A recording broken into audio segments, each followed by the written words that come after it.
So, ladies and gentlemen, you see her on the screen. You recognize her from somewhere. And we're going to tell you in a minute, though. We'll tell you what, but it is the belle of the Masters, Miss Bella Martin. Bella, dude, thank you so much for joining me and Ron and bringing the average age down and the average attractiveness up of this podcast. Yes, exactly.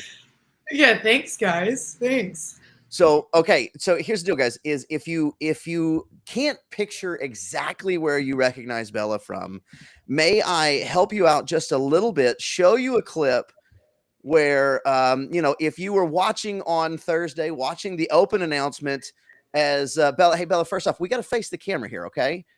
But I had to look at the crowd. I'm interacting with the crowd. Tell you that. Which honestly is what you do. Like you are a crowd aficionado.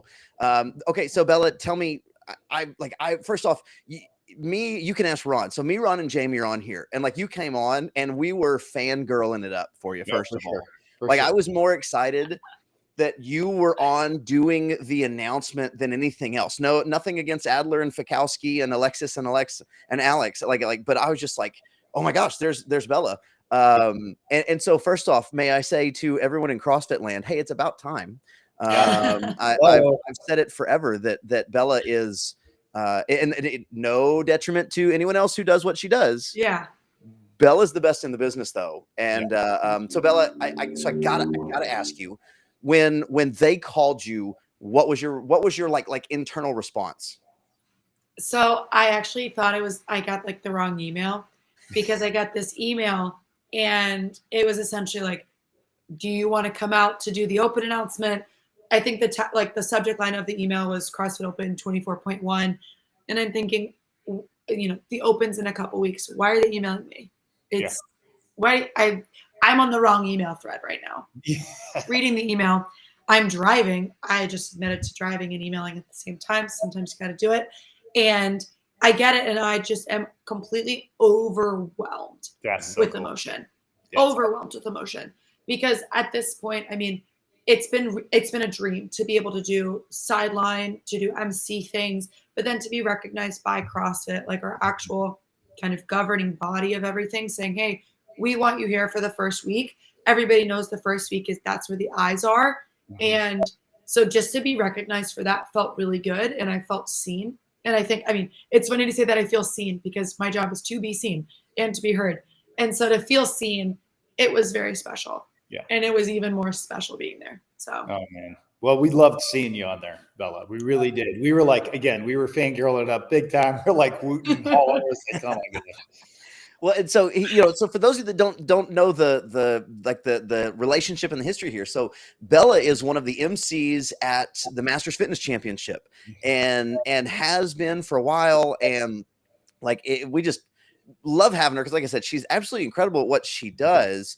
But you've been doing this full time for a while now. I remember you and I talked on my other podcast right when you had just kind of making the leap, just when you had made the leap to really committing to doing what you're doing full time. And man, ever since then, you've basically been on the road, 48 weeks of the year?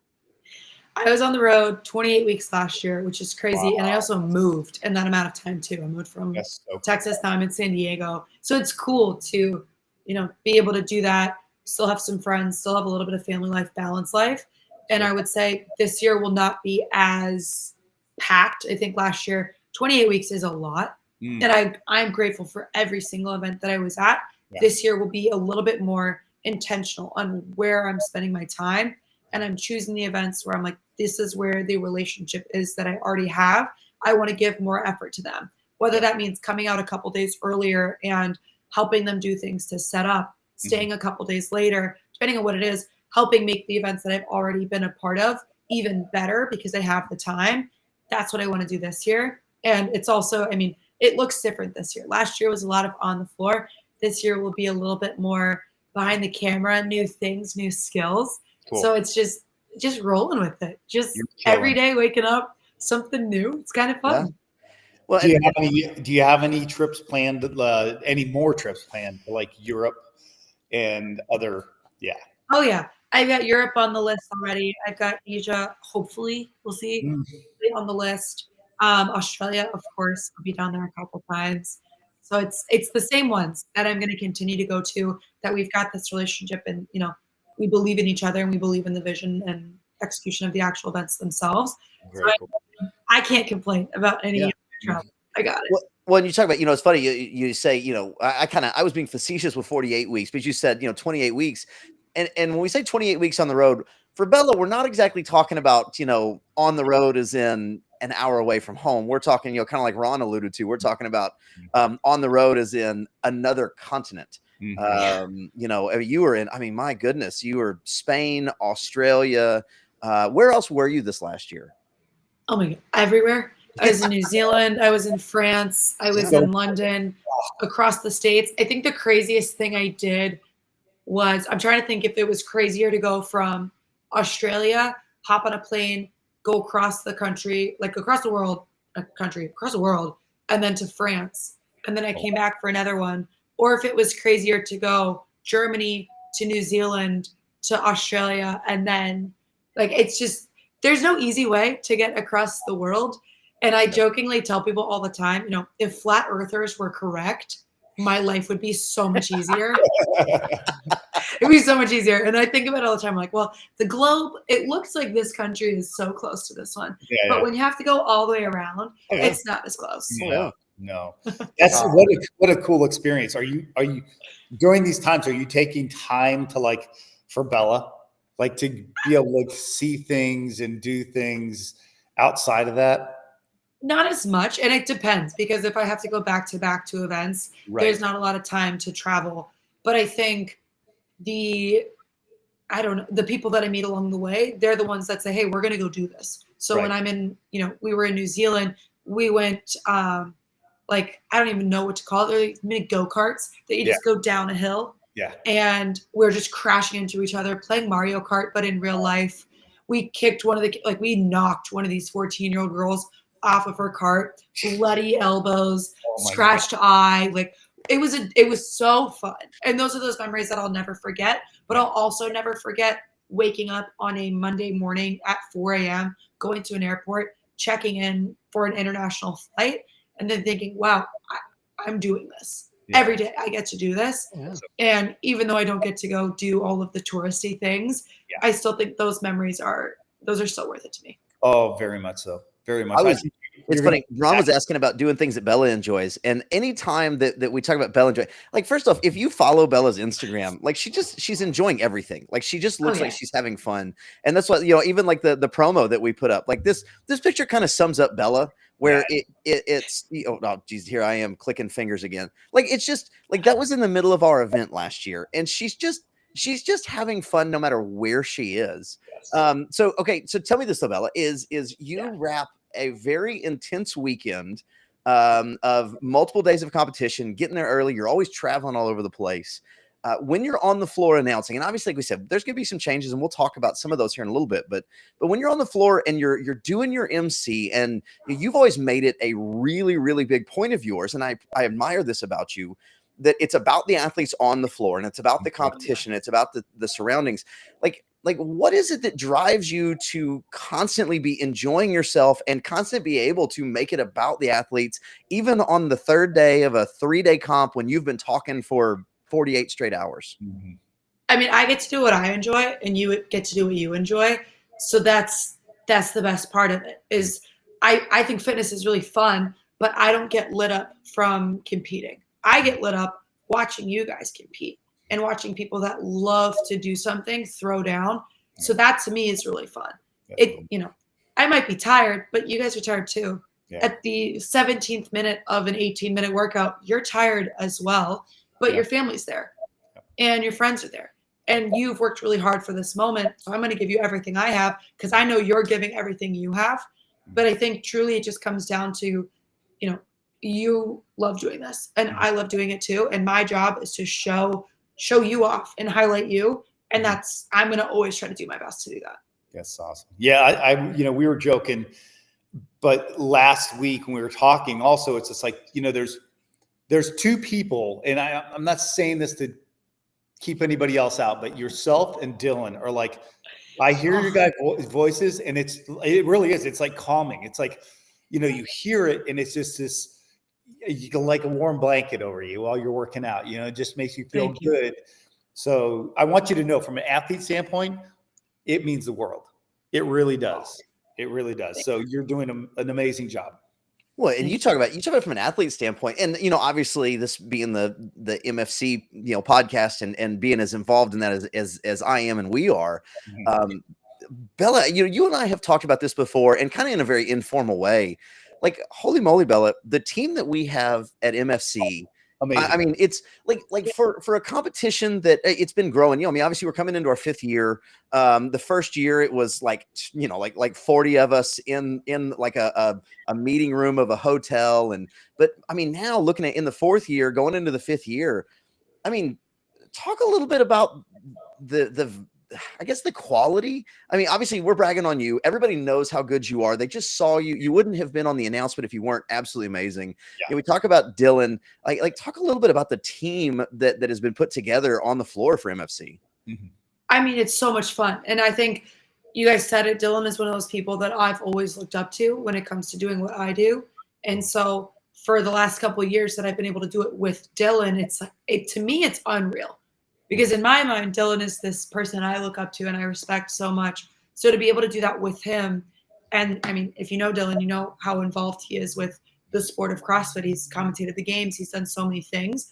So the respect that I have there is incredible. But then it's also the local talent between Maddie and Ryan. Like, I don't think there is a team of 4 people that met and then immediately just had so much fun. A little story, if you will, because this is great. So we kind of prank each other. Like, we all met and we just immediately decided we're just going to be friends. And we're at dinner in Fort Wayne, and we're all just joking around. Maddie and I are trying to figure out how we can prank Dylan the best we can. And all of the jokes that we had just didn't land the way that we wanted them to. We went from like Dylan having to say a Jewish prayer before the event every day. And he was like, I guess I could do that. Like, he was down, he was keen. That didn't land the way we wanted to. We had one that was a little bit on the darker side. Probably shouldn't talk about that one. And then I get up and I'm thinking, okay, nobody knows what I'm doing, because I just decided this as I get up. I get up, go find our waiter bartender guy that had been talking to us, and said, hey man, it's not his birthday today, but I would like to pretend it is. So if you just want to bring over a candle, we can embarrass him. Dylan does not like attention, so let's just embarrass him. It'll be really great. Guy comes over with a cup of rice, and this candle. And he's talking to us about there's fireworks in Fort Wayne tonight. And we're just looking at him, and I'm thinking, this isn't going the way that I thought it was, but okay. And so then finally lights the candle. Everybody kind of realizes, oh, this is a prank. This is a bit.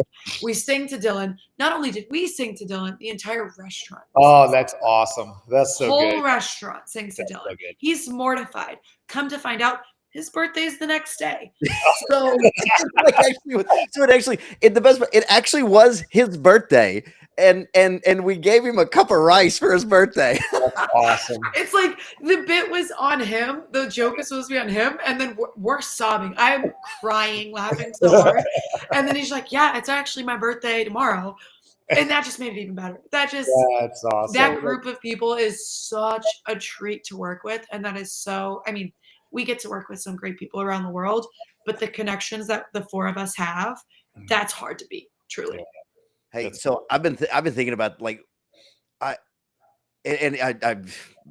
don't know if he ever would even see this or not. So I hope I'm not ruining anything.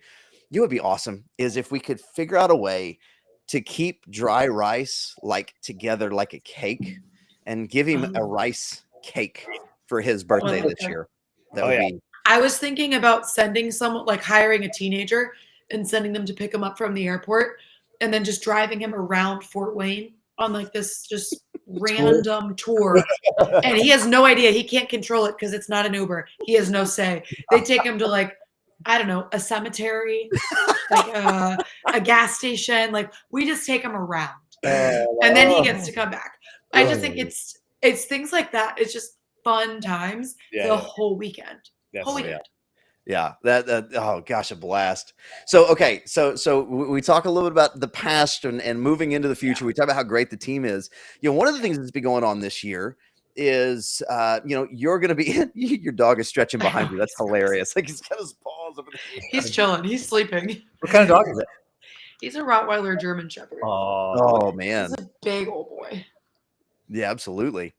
But you're going to be doing even more things with broadcast and media and interviews with us this year. We started to step into that a little bit last year. It was kind of comical. So for anybody who doesn't know, as we were kind of putting last year together, and we didn't have a broadcast last year, and so I did the broadcast 2 years ago, and then didn't have it last year. But they still wanted me to come out and still wanted me to help out with media and do a whole bunch of things. And so we kind of, as the weekend went on, we had a plan at the beginning, and which, I mean, this is the way things work. You have a plan, and then you just make adjustments as you go. And one of the adjustments that we made is we started having Bella and Dylan helping out with some of the post-athlete interviews, and it was phenomenal. And so it's funny. So I was like Bella, I was like, oh my gosh, you're so good at doing these interviews, and she's like, well, yeah, I've actually started to do a lot of those. I was like, okay, then that sounds good. That's so new. Yeah. So you talk about it. You're going to be starting to move more into some on screen and behind screen portions of this world that you're in. And we're going to be doing that with MFC for sure. Where do you see this ending? I mean, are you trying to get into the booth full time? And what are you wanting out of all this? I don't know. I want to tell stories regardless of where we are. Yeah. So if that's on the floor getting to tell stories, cool. If that's me sitting in a booth talking to someone, just telling the stories of what's going on, sure, we can do that. I think as long as I get to do that, I'm really happy. And I've found from being kind of a fan of the sport, watching people just consuming content, consuming interviews, and then looking at what other sports are doing, I think there's a lack of just personal storytelling. Mm-hmm. And the emotion. Mm-hmm. And that's something that's really important to me, especially having a sport that is so small as what we have. It's not hard to find information out about people and their lives and things that matter to them, and then ask them about it, because nobody wants to talk about something more than something they're passionate about, something they love. Last week, I was talking to the gym owner, and I had a list of questions that we had already rehearsed, and these are what I wanted to do. And then right before the camera turns on, I'm looking at him, because that's how I wanted to look. When the camera came on to me, I wanted immediately to be already looking at him. Mm-hmm. And he had tears in his eyes. Mm-hmm. And that was not part of the first question that I had for him. But in my mind, I'm thinking, he's about to cry. I might cry because I'm a sympathetic crier. If someone cries and it's true raw emotion, I can't handle it, I'm going to cry too. So I see him crying, and he was overwhelmed with emotion because of how proud he was of his community. Awesome. Cool. So we got a chance to talk about that. Yeah. So whether I get to talk about that on the floor with him or mention it somewhere else doesn't matter to me. I don't need to be in front of the camera. It's not about me, but it's about you guys. So wherever that means, I'll go. Yeah. Oh my gosh, look at him. That's so cool. It warms my heart. He was oh my gosh, the sweetest guy. Yeah. And that was unscripted. That was raw. That was true emotion. That's the best. And I love that we gave him an opportunity for that. Yeah.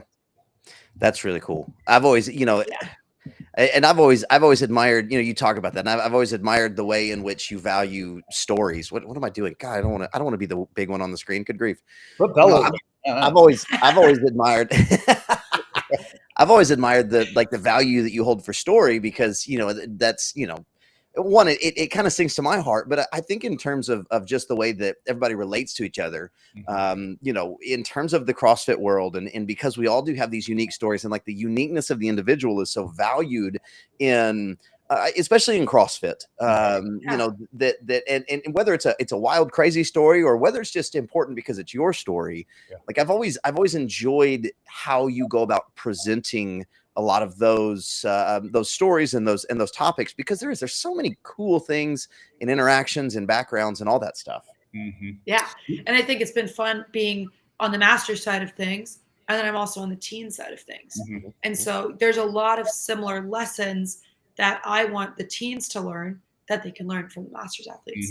And they can learn those lessons from the open athletes. They can learn, everybody can learn a lesson. You don't have to necessarily go through the same experience to learn the same lesson. And that's something that I've always been very much mindful of, is I don't have to experience the same things as you to learn the lesson that you learned. I can learn it from you and through you. And that's fun to be able to share that. Yeah. Very cool. Yeah. I was just sitting here thinking as you were saying that, I'm like, what better place to have the story come out than, like, for lack of a Dave Hippensteel or a Kevin Kester, one of these guys that have amazing business savvy and sense, but yet still take the time to be in ridiculous shape and continue in this sport that they love so much. There is a bazillion stories like that, especially at MFC. It's just crazy. You guys are at the top of your field and you have all of these very cool lives. You've lived life. Let's talk about it. Oh yeah. And it's not my life to talk about. Your life is what I want to talk about. I just get to be the vehicle that you get to use. Yeah. Cool. Okay. So let me ask you then, we're talking about at the top of your fields, and I'll reveal how I'm not at the top of my field here in a minute, but it's not true. Ron, what was your last week? Do what? You're an award winner. I saw it last week. Show Bella. Hey, right. I've still got it right here. There What'd you go. You get? That's right. Oh, this is this is from a competition that I won. So you see 2017 triple threat. We got the golden plate with the there's my dogs going nuts. Hope you can't hear that. With the Sharpie writing. So Bella, a couple weeks ago we were comparing Ron's CrossFit Games medals to my Sharpie medal. So I love that. Hey, I've got medals. Wait, I've got medals. Yeah.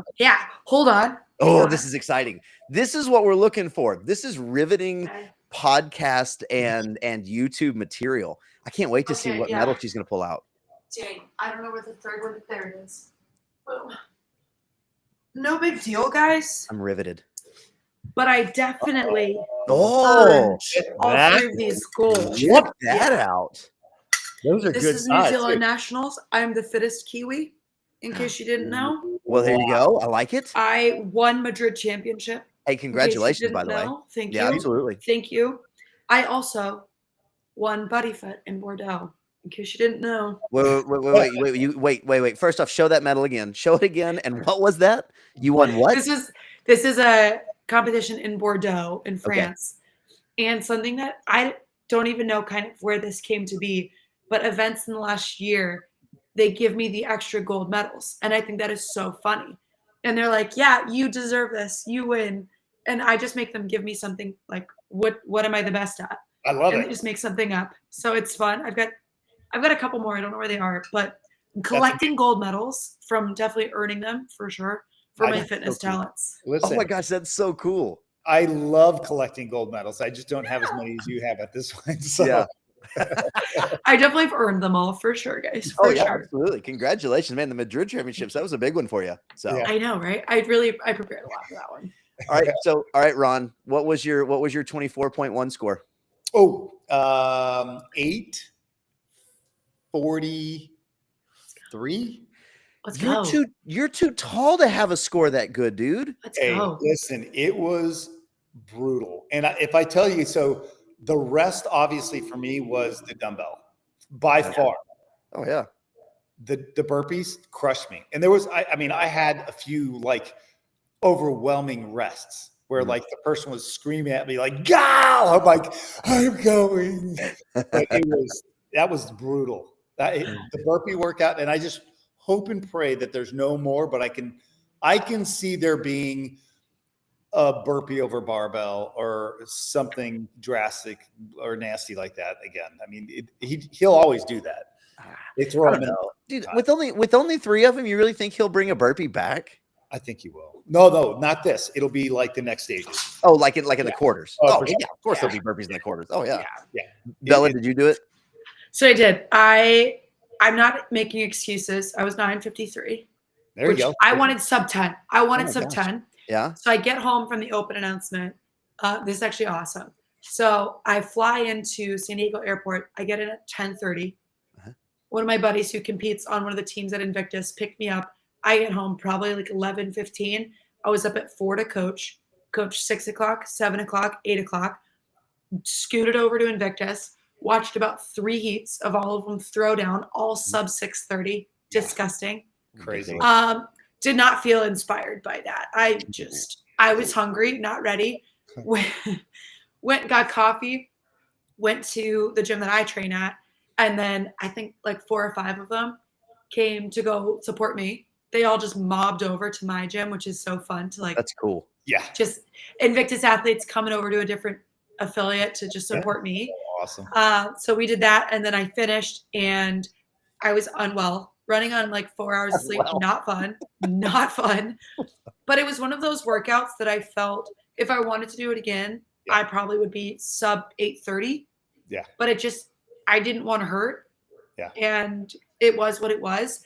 And for me, I think doing the open for me is I want to do it because I want to be part of the community and I enjoy doing fitness. Mm-hmm. Am I competitive about it by any means? No. Have I looked at the open? Do I know where my time stacked up? Not a clue. Mm-hmm. I know where the top 20 girls are because that matters to what I do for work. But where I stack up, I don't mind. Yeah. I don't mind. Oh, yeah. I had so many people call me and be like, okay, for matter of fact, Freddie Camacho texted me. I said, you read the text, but I probably would have to bleep out a few words. But he's like, how in God's green earth does the size person you are get that score? Yeah. He was like, come on. Yeah. But Bella, I'm going to tell you, to make you feel a lot better, I did the same weight as you. Because I'm 55. That doesn't make me feel better. That doesn't make me feel better because you're a foot and a half taller than me. Ron had to travel about 480 more yards just by standing up than Bella did. So. You had to take an elevator down. I'm this close to the ground. Well, I'll say, honestly, Bella, I was going to take your method and I didn't want to hurt either. And I went much slower and still wound up hurting very, very badly. Yeah. So okay. I have to admit my shame. Brian Friend beat me by 1 second. So here's the deal. Brian, I'm going to tell him. I'm telling him. Brian doesn't do it. So Brian doesn't know that I'm competing with him in the open for this broadcaster title that I'm currently creating a trophy for. And I intend to not tell him because I'm just going to, I'm going to go 3 weeks with my intention to beat Brian and not tell him. So that way he never knows that he needs to go faster. Because right now I'm already down 0-1. He's also doing it in like the Middle East right now. He's on his like global tour. Oh yeah, he's on his absolutely. So here's the deal: is he went 12:01, I went 12:02. Okay. Now here, ready? So here's the big problem. Here's the big problem. You guys know me. Like, you know what? I am thrilled being a broadcaster, an announcer. Like I'm thrilled with that part of my life now. Like, I want to do the quarters, and so like I want to make the quarters, and then I want to kind of eat right, drink enough, all that stuff, and see how the quarters go. Not because I'm trying to make the semis, but just because I want to do well. Yeah. But here's the deal. So I'm not in competing shape in any way, shape, or form. Like I'm not even close. I don't desire to be, okay? But there was so long where what I did well was engine. Like anything that was pain and suffering for like between 8 and 18 minutes, like I was going to win. Like I just would, right? And so like dumbbell snatch and burpee over the dumbbell, like, okay. So in 2019, whichever one it was where we had the 10 snatches and the 8 burpees for 10 rounds. Yep. Like I turned in like a top 50 score in my age division, 35 to 39. I'd like a top 50 score on that. Like I was flying through that. Right. So 4 years ago, Kyle would have dominated this workout. Right. Yeah. Well, so here's the deal though. Like we practice, how do we make burpees more efficient? How do we make burpees faster? Blah, blah, blah, blah. Right. Okay. So here's the thing is I was like, go slow on the burpees because you're really going to screw up if you go too fast. Okay. But you know something? Slow burpees feel weird. And so you think you're not doing them right. And so then when you're like, it's okay. I'm going to go what feels right. Yeah. Dude, I went back for the second round of 21 burpees and I was like, oh, I messed up. Yeah. So there was a whole lot of walking circles around the dumbbell because I couldn't breathe anymore. I was like, oh, so yes. That's the thing. It's a burpee. It was completely a burpee workout. It was one of those ones. The slower you go on the burpees, the worse it's going to hurt. Yeah. So you just got to go. Oh, yeah. My friends were yelling at me. They're like, you got to go, Bella. And in my mind, I'm like, Wahab, I need you to shut up. I can't. Like, I love you so much for yelling at me right now. I just need you to count. Yeah. Because I'm not counting. I don't do math. Just let me know. If I could pick up this dumbbell right now, I would. Trust me. You don't have to yell at me to pick up the dumbbell. There's a reason I'm not picking it up. Oh, what you guys are saying is hilarious because I can't tell you how many times. I don't know. Do you know Duke Van Vliet? I don't think so. He's my gymnastics coach. He is Okay. right. If and when he comes to the next event, he is amazing. Oh, he's awesome. But he's the funniest. Bella. Oh my God. Think of the funny people that you've met in your life. Oh my God. Duke is the funniest person I've ever met in my life. By far. I'm 40 years old. He is hilarious. Okay. So the big thing with Duke is he has been so great at any event I have, he comes to. So the very first Masters Fitness Collective, he was there. And I have a picture of him also at the games with him and Jess screaming at me. And I know what they're saying. And it's like, I'm doing it the best I can. Okay. I'm trying. Yeah. Do you not see this face? I'm trying to do everything I can. So I get it. I get it. It's hilarious because we're the first ones to scream at somebody, but at the same time, when you sit back and go, oh yeah, God, I'm glad I'm not doing that. Yeah. And that's why I'm on my side of the microphone. I can tell you what to do, and hopefully you hear me and you listen. If you don't, that's okay too. I don't take offense to it. It's okay. Not a big deal. Not a big deal. We feel it. Okay. So speaking of the Open, okay. So we hit this. We said we were going to do it again, and so I want to do it with Bella because Bella gives us an outside opinion, and I really value Bella's outlook on things as well. So looking at the numbers, starting with the Masters. So first off, Bella, let's admire that beefcake. First of all, I mean, I see that? truly, you put his photo next to mine, and I'm like, that was rude. Like, come on.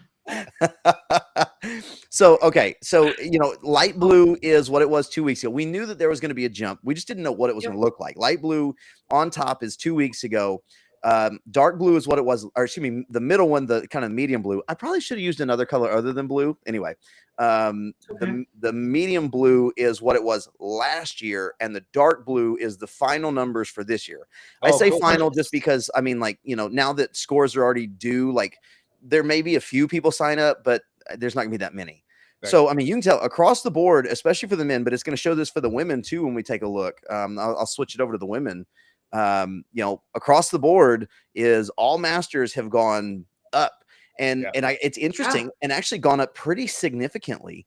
And so I wonder. I mean, it is maybe some of the initiatives of CrossFit globally is some of their advertising. I mean, is it working? I mean, obviously it is. Like, I guess maybe the question is what is it that is creating the growth? Yeah, you guys are getting an opportunity to keep going.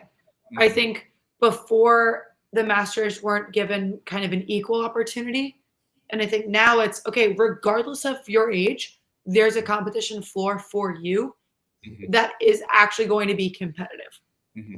Because it's not fun to show up to a competition and you win everything. I mean, maybe it is fun. I don't know. But I think when it comes to that level, you want the competition. You're not going to waste your time. Yeah. Oh, it is. You're not going to waste your time. Oh, it is. Yeah. I mean, I'll put my medals on. I don't know. It's one of those things. I think now that there's opportunity that is competitive, I think people are saying, okay, cool, I'm going to keep going. Yeah. And as the sport continues to age, the people that have been doing it for longer, maybe they're feeling a resurgence of competitive spirit. And I like that. Yeah. And maybe if you think about it, when people started CrossFit, kept going, maybe they had kids, maybe their job was their focus, whatever it was. Now they're getting to a point, especially I would say like the 40 to 55 category. Those are the people that their kids aren't young anymore. They have more free time. Yeah. Cool. What else are you going to do on a weekend if you don't have to take your kid to soccer game? Go compete. Why not? Absolutely. Why not? Or bring your kids. Hey, I have a teenager. Do you want to come? I'm going to go compete. If my parents did competitive fitness, I would be the loudest person in that gym every weekend. Whatever it looked like, I would support my parents. So I think it's just, if you're following the trends, it's people that have been doing CrossFit for a long time. They're at a point now where they can go back and they have the space to go back. And I love that. And I want that because I believe masters, teens, all of that. That's how the sport grows. Mhm. And if you guys continue to sign up, the elites are always going to be there. That's not how the sport grows. Yeah. I Well, it's agree. interesting too, because you look at, I mean, I think the landscape of masters fitness is helping that. When you look at, obviously, there's been some turmoils and some ups and downs. I think there's a lot of intrigue, especially now though, with this CrossFit Games for Masters, and what's it going to look like. And I think, I think there's some that we've had the discussion about the 40 per division, but I think the people who kind of sit on that 50 to 60 line and kind of have for the most of their careers, I think, they're like, hey, this is my opportunity. But you look at that, you look at MFC, but even on top of MFC, you look at the way that things are shaping up. I talked to Scotty Williams, and Scotty's looking at ways to continue to do things with. Scotty's amazing, isn't he? We love him. We all love him. Oh yeah. I mean, and they're looking at in Australia. How is it they're continuing to do things with the Masters and continuing to? I think what we're seeing is for whatever reason, is these competitions are starting to get really, really good at what they do, and people are like, hey. Fine, I may not be a games athlete. Like, I'm never gonna be a games athlete, but you know what? I was one of the original MFC athletes, and for me, that's a lot of pride. So maybe that's the thing is, I think maybe we're seeing that with Masters. Yeah. Now here's the deal though. So I have the next slide is really interesting, and I really hammered the Masters thing for you because I want. There's an interesting thing here. So here's the next slide that we got. All right. Now let's break this down. So Indy total has gone up. All right. So there's more individuals last year and there's more masters. Here's the thing. That bottom one it's not Indy dash masters. It's Indy minus masters. Right now, there are fewer individual non-masters competitors this year than there were last year by like 300, which means every single and even a little bit more so growth that CrossFit has seen in the open is because of masters. I love that. Wild to me. Yeah. Listen, and we alluded to it last week when we spoke, but we are not. It's a progression. You are not getting any younger. You're going to become a masters. So there's massive amounts of people that are continually transferring over into those masters categories. I'm more concerned for the younger categories. I really am, because it's like at a certain point, I mean, we've kind of seen that in CrossFit as a total, is that the growth happened here in the United States. I'd say 16, 17 was the pinnacle. Those were the years when we were in Carson, and that was just like, it was amazing times. And we thought moving, oh my gosh, we're going to lose a lot of people. Well, they continued to grow, but I think here in the United States, the growth has kind of gotten to a point where it's not getting any bigger. But in Europe and South America and these other countries, it's getting to that pinnacle where it was in the United States maybe 6 years ago. So I think that's the growth we're seeing. Because if you look at the standings, like if you start looking at the leaderboards, there is a lot more people from other countries, whereas before it was a lot of Americans. So yeah, it's kind of cool. I think it's very cool. And I think on the note for teens, there are very few competitions that are for teens. There is also very few programs that are for teens. And I would say Pit Teen Throwdown and what they're doing now, like this year, now that the official teen games, we have a mentorship program coming in. We're doing a summer camp, which is going to be so much fun. I'm teaching a lesson on personal branding. Like, that's awesome. If you could tell me that I was 15 years old and I could go somewhere for a weekend with a bunch of people that also wanted to do fitness like me, where I could learn about how to use social media correctly, where I could have someone speaking light into me when it wasn't, if you don't make the games, that's okay. If that pressure wasn't put on me, cool, that'd be great. And I'm going to speak that into them. And they have other athletes coming to speak that to them, to give them a blueprint on how to be successful here, not necessarily just as an athlete, but as a human. So I think the growth, it's going to look different. I love that the numbers for masters are growing. If for the teenager numbers are always going to be very interesting as we figure out as a sport how we can incorporate them in that with a healthy way. Because I mean, we've seen a lot of the teens have burnt out, and that's sad. That breaks my heart, because at one point they loved this and this brought them joy. And I think if we can teach them, hey, here's how we can do this in a healthy way, and here's how we're going to help you do it, and this is what's going to work, and this is what's not going to be accepted and tolerated, we'll have a healthy future. And that's what it is. It's building a healthy future. Mm-hmm. I agree. It is so well said. It's funny because as I was listening to you talk about the camp that they're going to be having in the weekend, it reminded me so much of how I spoke, and this is kind of going off subject, but about Power Monkey. And the things that they offered in Power Monkey were the key things for every athlete. And if you could do something like that, you guys are doing for the teens. I mean, we've talked a little bit about it too, Kyle, where it's like that burnout is unnecessary. Mm-hmm. And I think what has to happen is that coaches is as passionate as they are, right? And the athletes are as passionate. Because I remember at Granite Games talking to Matt, and they had just come off the field from doing that horrible, do you remember the Echo Bike workout they did? It was 50 calories or something like that, or 100 calories.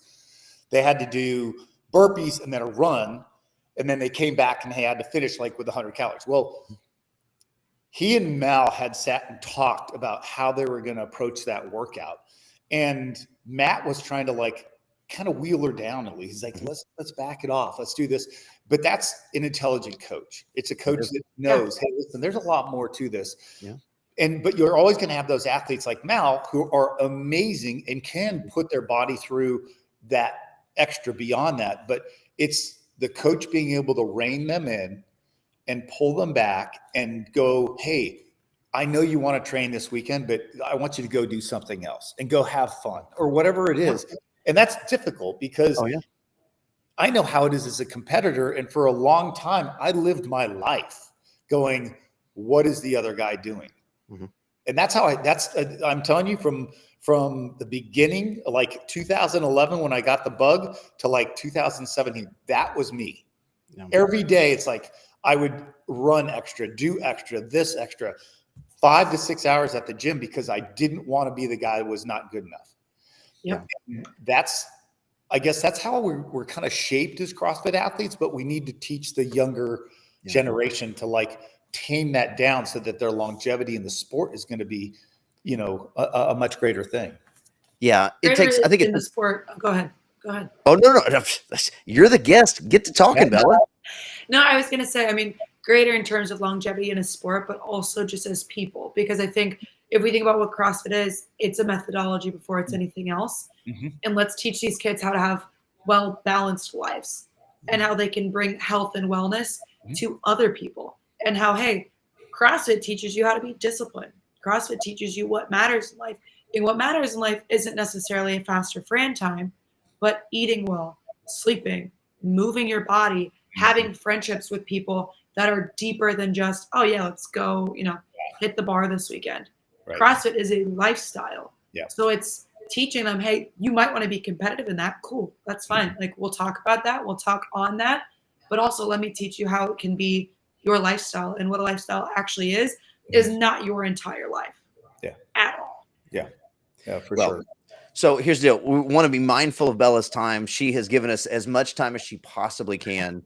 Bella, thank you so much for being here. Guys, do me a favor. Hey, if you're listening to the podcast, make sure that you follow the podcast, share it when it pops up on the MFC page. If you're watching on YouTube, subscribe, comment. I think I have turned on comments. I don't know. I still claim that I'm a master. And so whenever it's technology, I just claim I'm too old to understand it. But comment on it, and do me a favor on this one particularly, because here's the deal is I know, like, I have this real feeling that, well, one, you guys know us, me and Ron, we could talk for 3 hours. I was still ready to go on. So yeah, like we bring Bella on, and like I have a feel like we could do a really good like Joe Rogan linked podcast right now. Yeah, I think we really could, to be honest. So do me a favor, is I want you to comment on this YouTube video how much you want to have Bella back, so that way I can use it to blackmail her to get her back on in the future, maybe between the open and quarterfinals, so we can talk a little bit about what numbers are shaping up like there. Oh yeah. Yeah. I'm excited. I mean, you tell me what you're talking about next week. I'll put it in there. Let's go. Oh, Perfect. don't tempt us, Bella. Don't tempt us. You have my number. You know how to get a hold of me. Well, All right. then, you know what? This is this podcast is just going to continue to grow. There's going to be 12 of us just talking weekly on here. Why not? Right? Have a chat. Oh man. Well, Bella, seriously, thank you so much. Congratulations first off on doing the announcement. I'm so glad. I'm a little bit jealous because you're still our Bella. I mean, I know you're actually everyone's Bella, but like you're our Bella, and so like we're loaning you out. Like that's fine. This is like a European football loan. This is not like giving you away. So I'll always come back to MFC. You always have to go home. You know what I mean? oh, that's We awesome. love having you. That's for sure, Bella. Absolutely. You guys are the best. Guys, love y'all to death. Hey, stay as fit as humanly possible. Stay happy, stay healthy. We'll talk to you guys next week.